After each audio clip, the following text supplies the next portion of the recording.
Hi, so today we have a pleasure of inviting Matthew Rosenberg. He is currently in LA, and this is for the University of Houston College of Architecture, Digital Media and Design program for myself, Wendy Folk, and my class, Making the Future. So we here welcome Matthew. Feel free to introduce your presentation. It's going to be on manufacturing serendipity and yourself. Thank you so much. Thanks, Wendy. Good morning. So I'm in Los Angeles with my practice, MRAD. I started 3 years ago, and we're very interested in research. In social research. Primarily, we are dedicated to figuring out how to get buildings built. That being said, we are in the world of architecture, and there's a portion of our practice that does look at research and basically furthering society to a better place. So these are some of our projects. These are basically icons that tell a one-line story about each project in the most simple way possible, and try to tell the most important thing about that project in one image. And so we'll talk about a few of these today and about how they actually manufacture serendipity. And so this is something I saw about 10 years ago, exhibit by Jeff Gormley called Blind Light. And what's very interesting about this is that he's controlling the user, he's controlling their experience, and he's doing so by taking away their primary way that they move around the world. Most people use sight before they use anything else, before they use scent, before they use touch. They look at things, right? They judge things. They decide whether they're safe or whether they're dangerous. They decide whether they're interested by the way they look. And in essence, what he's doing here is he's taking that away from the people as they move through. Not everyone has to go into the fog room, but when they do, you can only actually see about 1 foot in front of you. So the way you navigate through the space is you use your hands, you talk to people, you use sound. And by doing this, he then really starts controlling the way people are experiencing this new space. And that, for me, is very, very interesting. So a big part of everything that we do is really refining what the problem is so that we can look at solutions that local problems, but those local problems often end up being global issues. And so if we can understand what those global issues are, we can define bespoke solutions. What Peter Sampson did here in the 80s in New York was looked at how we could change the square box of a New York classroom. And he did this by a simple jog in the plan. This then led in light. It created smaller spaces for smaller groups to work together, and it allowed the teacher to become the focal point instead of everybody running amok. And it actually proved that this helped grades and increased productivity in the New York classroom. So again, getting back to controlling the experience,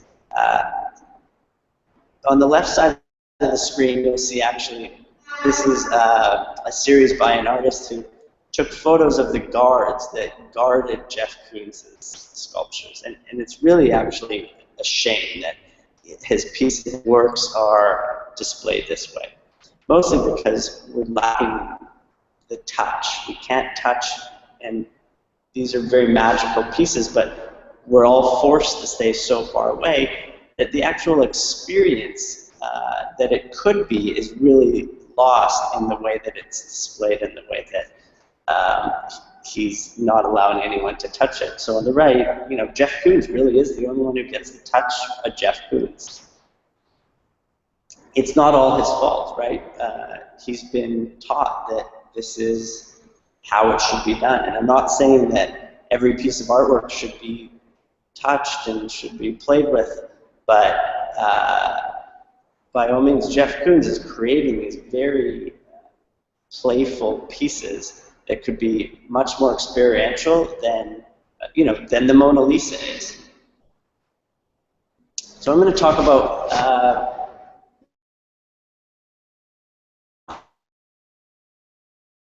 project, and this is, Tony Hsieh started this development in Las Vegas, bought up a bunch of properties, and moved to Zappos headquarters there, and is trying to, in essence, started a tech community in Las Vegas, and is doing a pretty decent job.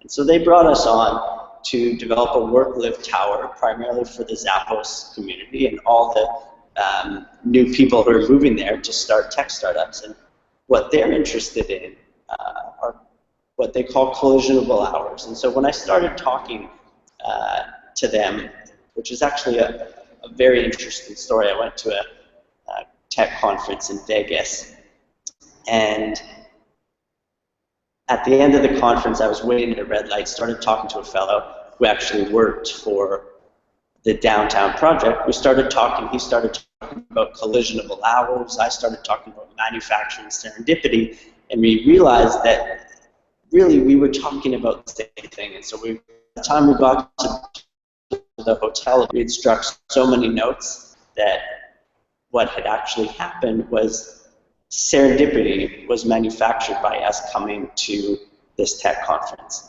And so now I'm going to get into this tower, which we're calling Interact Tower, which we've just released concepts for, and it's moving ahead slowly, so we'll see what happens. And we're looking at how many people we need per square acre to basically create more collisionable hours. And what collisionable hours are the amount of hours that people interact with each other when they hadn't planned to meet up. And so they're serendipitous occurrences. And so here's option one, where we basically separate work and live situations. And in the middle, we have community spaces, cafes, places to interact.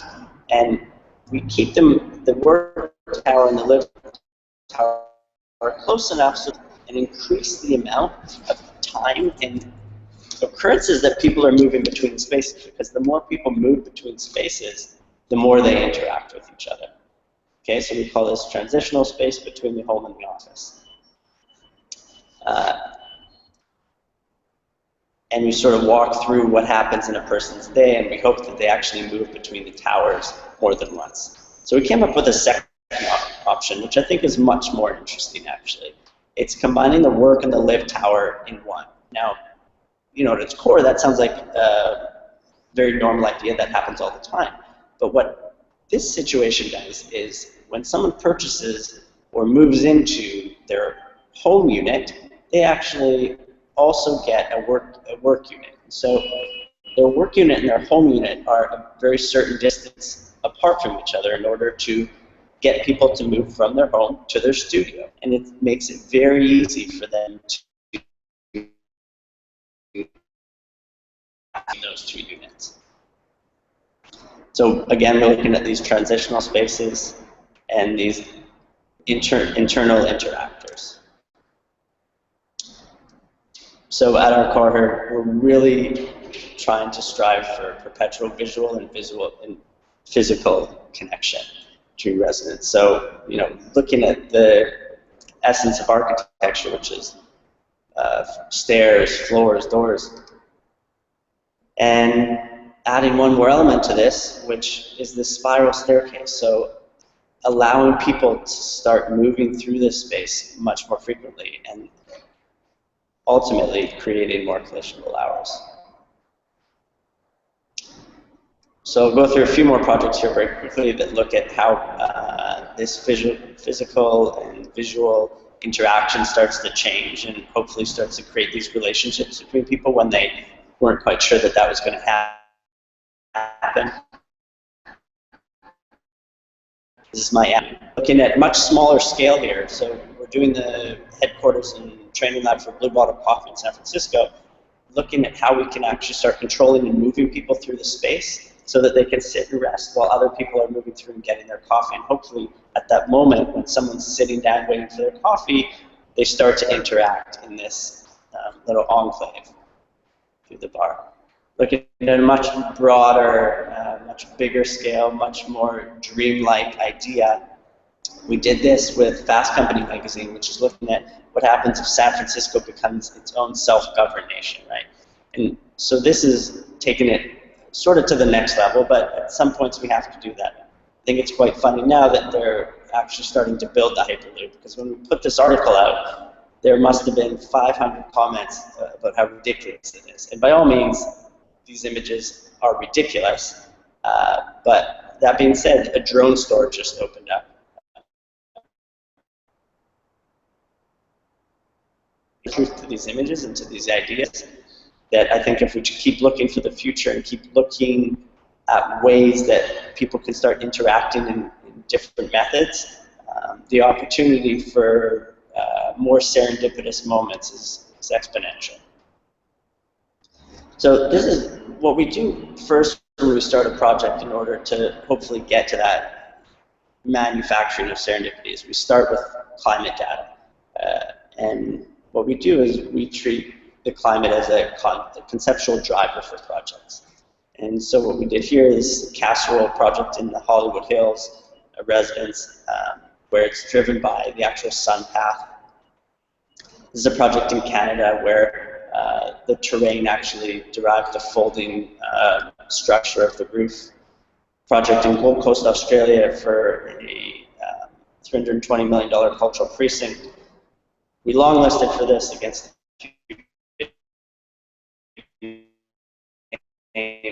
driven by the history of landscape patterns that entered onto the site. This is an aerial view of that. And another project in Vegas, which has now come to a standstill, but it was for an extreme sports park. And so the hotel tower you see here was actually driven by the wind pattern. So I'm going to move on to this project here, which we received a prize for in a competition a couple years ago. And this is one-to-one from the windrows data on fresh kills on Staten Island. So here we see the data, and we extrapolate that data and basically pull out this formal language.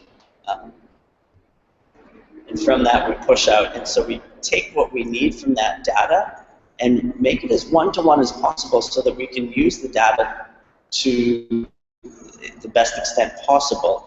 And what we've done then is lift up these nodes, place technology. And this is just a piece of land art that's generating electricity that ultimately will provide for 256 homes. And so this idea is probably the best idea about taking a bespoke local solution and making it global, because what we're doing now is talking to the Danish government, and this idea can move anywhere, right? We take the windrows data from the Danish site, whichever they choose, and we follow the same rules and the same guidelines. So it ends up looking a bit different, but it's in the same language. And so we take those highest points, or the strongest pull, which is very similar to how a kite surfing would go, and we pull up at those points. So the points of higher magnitude of wind on the site, we pull up and put 2 or 3 wind turbines in. And then at the same time, and this is really where I think the serendipity occurs, is that although this was driven by climate data, we end up from taking climate data and doing what we can, giving back. So I'll run through this quickly, but really, you know, we take every single project through this. We calculate embodied energy, we look at environmental impact statements. And this is really just there to solidify the idea that it's important in what each project is doing and where it's coming from. So we're not really looking for more, we're looking for better. And this is a great example. Such a subtle solution to guiding the way that sand comes up from the beach. Tech took this to the next level, and actually it's quite a beautiful pathway here. Barely touches the landscape, and what they do is as these pathways bend over, they're framing the views for you. So very subtle solutions, but very pronounced out.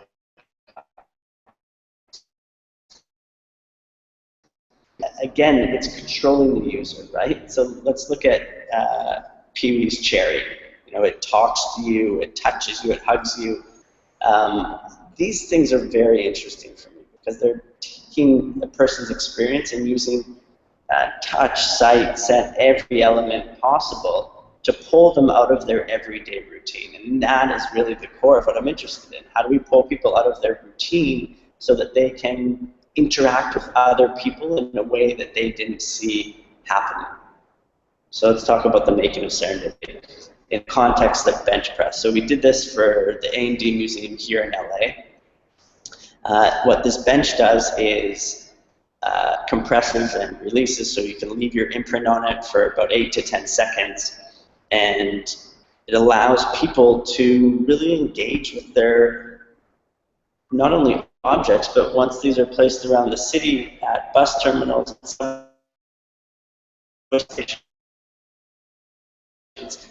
allows them to form in a way that they never could before, and each with it.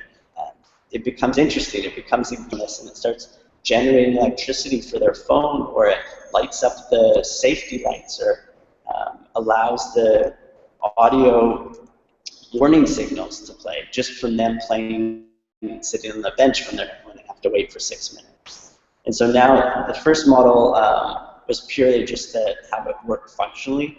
We're working now to make sure that it generates electricity and enough of it. So this is probably the best moment when kids start playing on this, people start laying down, everyone starts using it in ways I really wouldn't have expected. The kids absolutely loved it, and for me that's exciting. And so this is us putting the final touches on the bench. We pulled in all the troops in the last 24 hours, as everyone usually does. This is sort of the moment of serendipity that you can try to manufacture, although you can never guess what's going to happen. So I've recently joined, to sort of jump to the bigger scale, the Hollywood Central Park Committee, which is the idea to cap the 101 freeway in Los Angeles with basically a highline park, which is going to be about 40 acres. So it seems to actually be moving forward. Getting back to the core, we're really looking at a future that looks first at our wealth of climate data, right? Rather than promoting a mass consumption of design, the solution to the problem is more or less, as we see in Wall-E. So, very interesting. Perhaps you guys have seen this YouTube video by Dr. Mike Evans. He's done a bunch of them. And it's this idea of changing one thing, right? Can you limit your sitting and sleeping to just 23 and a half hours? Hey Matt, can you type on the group chat the link to this? Some of the students haven't seen this before. Or at least the Mike Evans, and then I'll try to find a link and post it on there. Yeah, where is the group chat? Sorry. If you click on the on the upper left side, so next to the Google on the left, right there. Yeah. Yeah, I'll pull it up for you quickly now.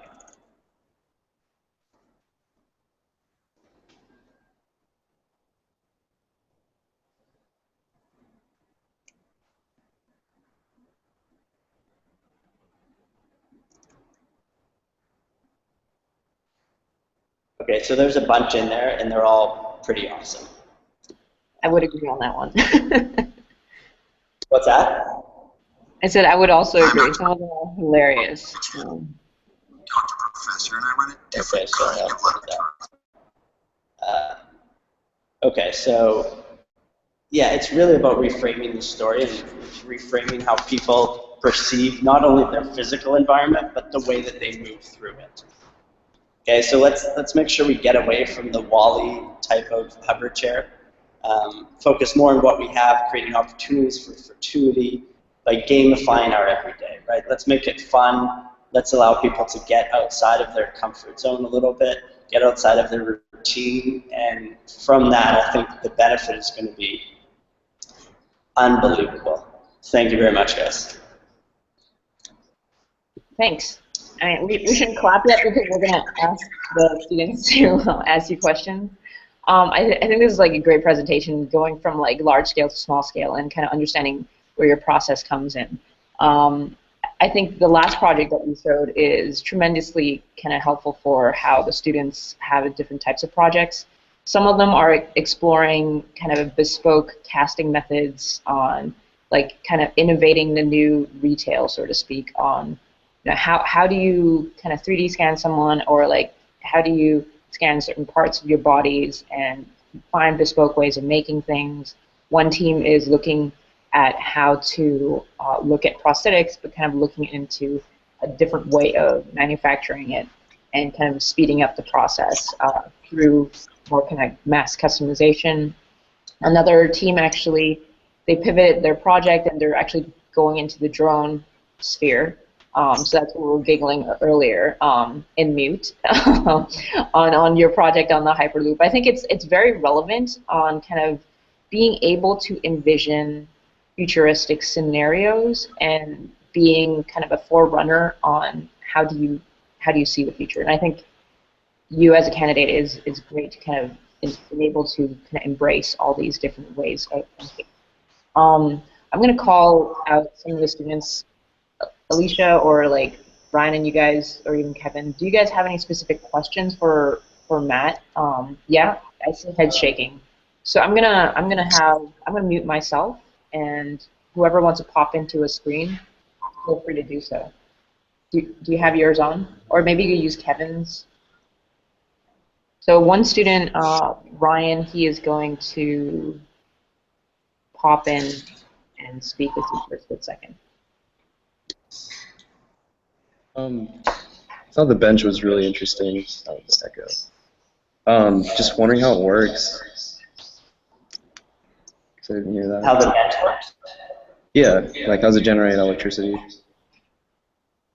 So we're basically using piezoelectric chargers.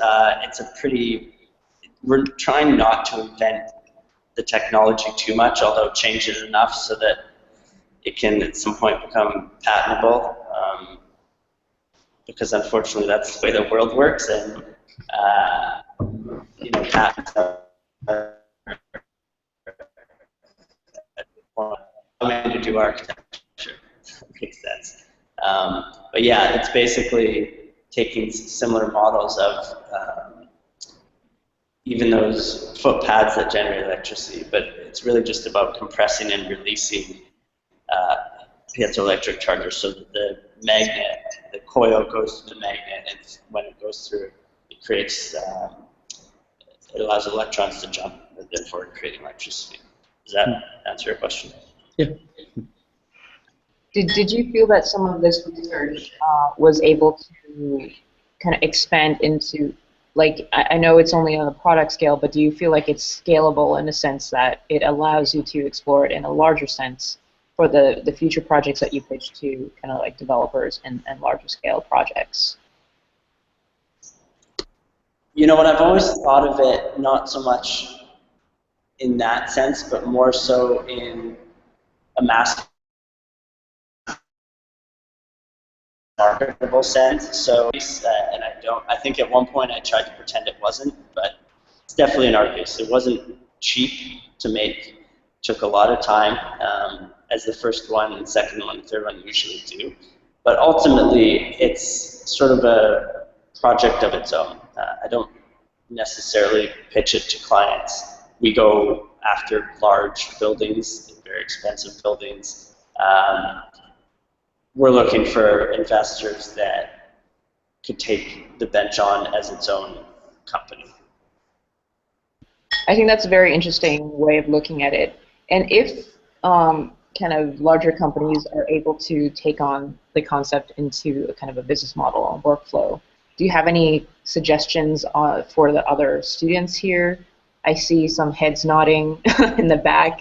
Felipe, do you want to borrow Brandon's screen and ask a few questions? Because a lot of those students here also are looking at kind of how these products are a way to generate larger interests that are a systematic approach on how to design and could potentially be applied on other systems of approach for architecture specifically. So, Brandon, should we use your screen?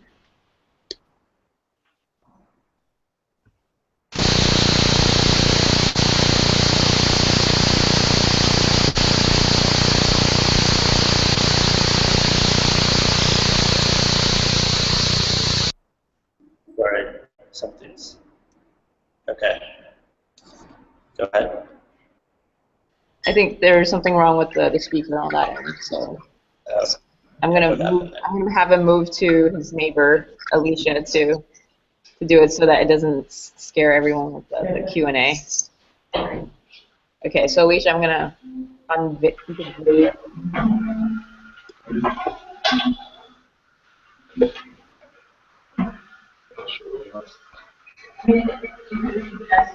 This is strange speaking. Okay, so that's really horrible. You want to come on the podium? I don't know what it is. Well, it seems fine now. Okay. Can you mute that real quick? Okay.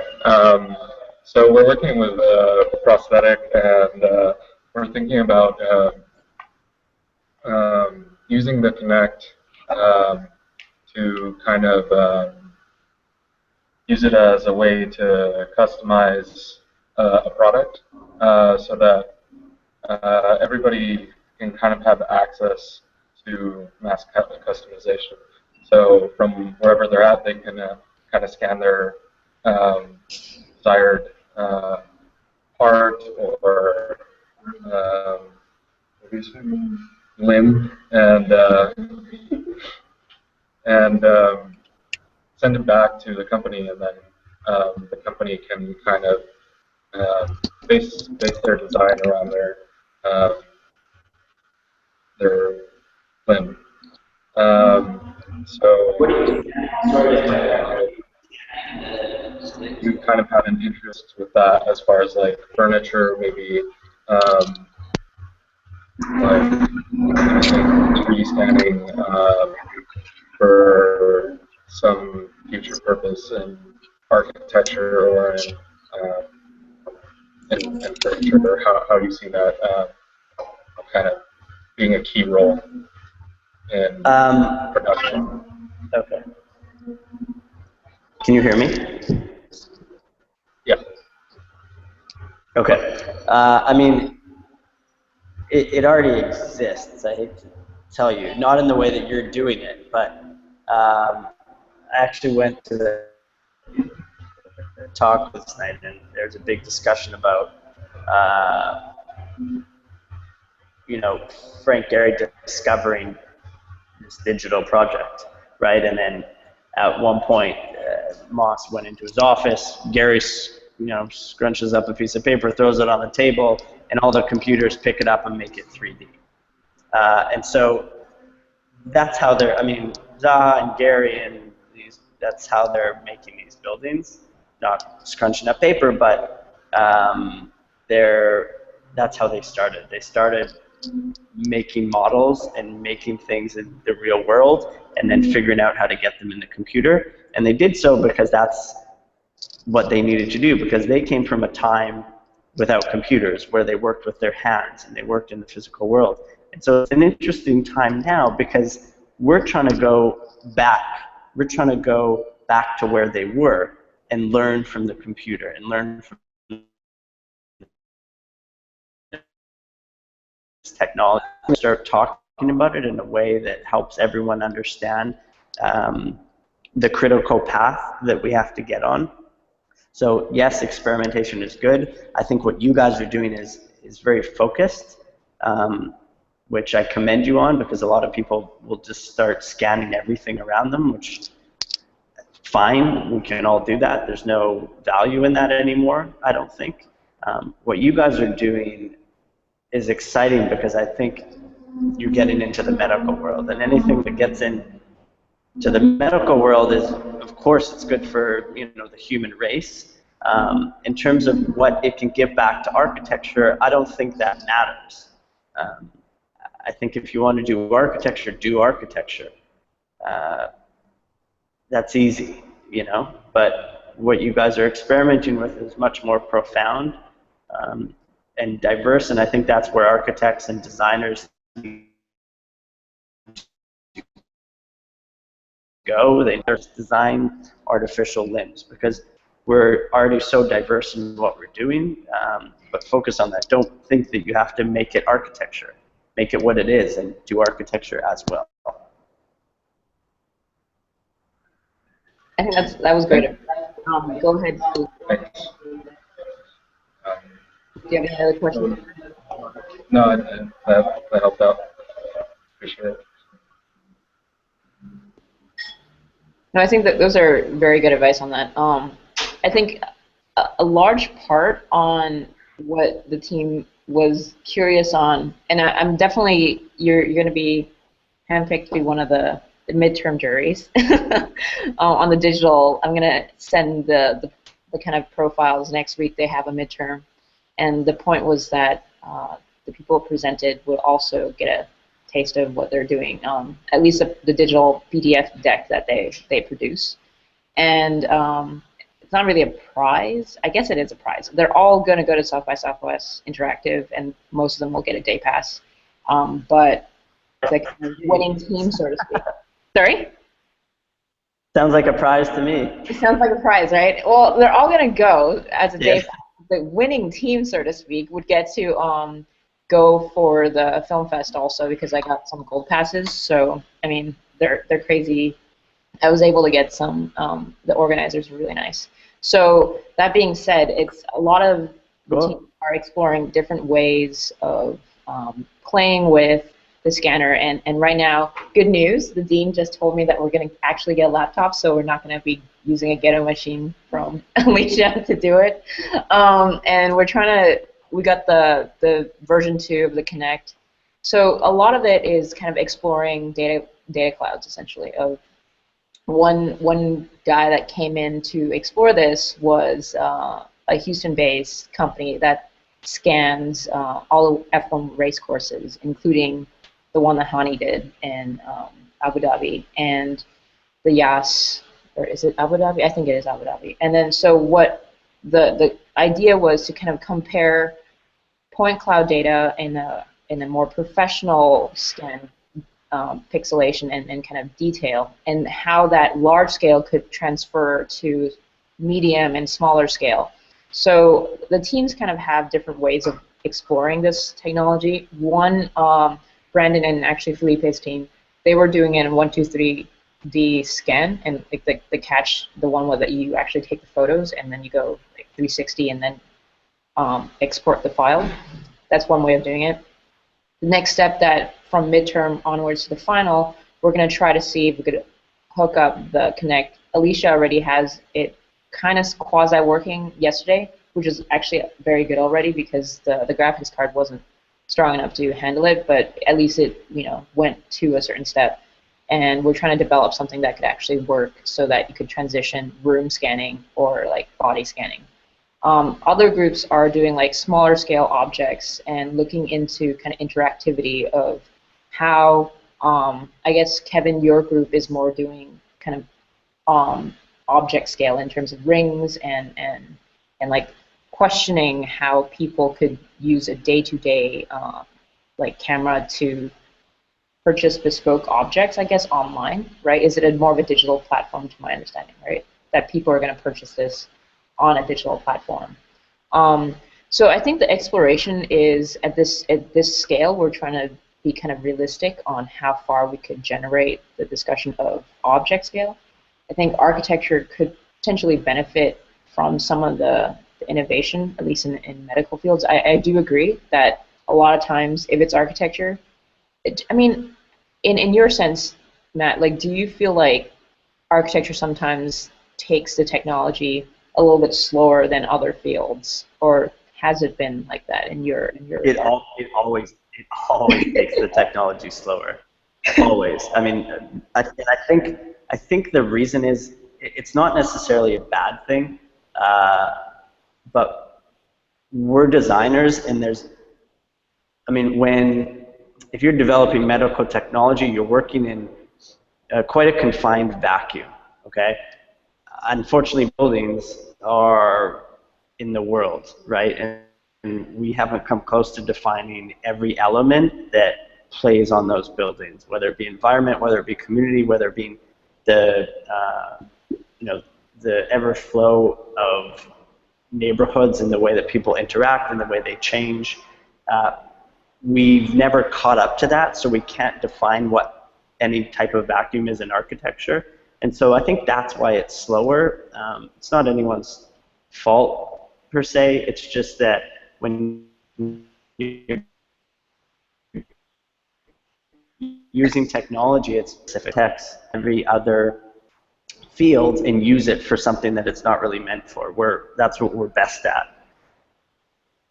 Do you feel like that is kind of allowing us as designers to kind of be more forward-thinking, or does it actually limit how we produce architecture?